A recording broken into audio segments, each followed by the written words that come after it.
Assalamualaikum warahmatullahi wabarakatuh. Tabi pun. Perkenalkan, nama saya Evan Devanjar Nahor dengan NPM 2413045001 dari Program Studi Pendidikan Musik Universitas Lampung. Di sini saya akan mempresentasikan materi 1 dan 2 mata kuliah Sastra Lisan Lampung yang diampu oleh Bapak Irzal Barnawi, SSN MSN. Sastra secara umum. Secara etimologis dan konseptual, sastra merupakan karya seni yang menggunakan bahasa sebagai medium utama. Beberapa ahli memberikan definisi mengenai sastra. Mursal Einstein menyatakan bahwa sastra adalah pengungkapan fakta artistik dan imajinatif sebagai manifestasi kehidupan manusia dan masyarakat melalui bahasa, yang memiliki dampak positif terhadap kehidupan. Sastra bukan hanya sekadar tulisan, tetapi merupakan hasil kreativitas yang mengandung nilai kehidupan, keorisinalan, serta daya ungkap yang kuat. Ahmad Badur menjelaskan bahwa sastra adalah kegiatan seni yang menggunakan bahasa dan simbol-simbol tertentu sebagai alat serta bersifat imajinatif. Dengan demikian, dapat disimpulkan bahwa sastra adalah karya seni yang lahir dari kreativitas manusia, menggunakan bahasa sebagai media ekspresi, dan mengandung nilai estetika serta makna kehidupan. Selain pengertian, materi ini juga membahas fungsi sastra secara umum. Fungsi sastra meliputi 1.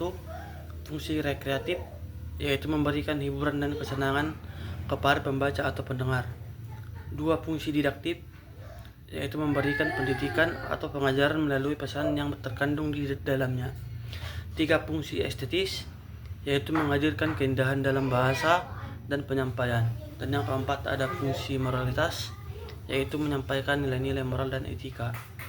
5. Fungsi religius, yaitu menyampaikan nilai-nilai keagamaan yang dapat diteladani. Kita lanjut ke materi yang kedua, mengenal sastra lisan dan sastra tulisan. Sastra lisan adalah karya sastra yang penyebarnya dilakukan secara lisan, dari mulut ke mulut, dan diwariskan secara turun-temurun dalam masyarakat. Sastra lisan merupakan bagian dari kebudayaan yang tumbuh dan berkembang di tengah masyarakat serta diakui sebagai milik bersama. Penyampaiannya biasanya dilakukan melalui pertunjukan, cerita, nyanyian, atau tuturan langsung. Ciri-ciri sastra lisan adalah disampaikan secara lisan, bersifat tradisional dan diwariskan turun-temurun, tidak diketahui pengarangnya, mengalami perubahan sesuai dengan perkembangan masyarakat, menjadi milik kolektif masyarakat. Sementara itu, sastra tulisan adalah karya sastra yang disampaikan melalui media tulis, baik dalam bentuk buku, naskah, maupun media cetak lainnya. Sastra tulisan biasanya memiliki pengarang yang jelas dan lebih bersifat tetap karena terdokumentasi secara tertulis. Materi ini juga menjelaskan jenis-jenis sastra lisan, seperti cerita rakyat, legenda, mit, dongeng, mantra, dan pantun. Sedangkan sastra tulisan meliputi puisi modern, cerpen, novel, dan drama. Perbedaan utama antara sastra lisan dan sastra tulisan terletak pada cara penyebaran dan pewarisannya.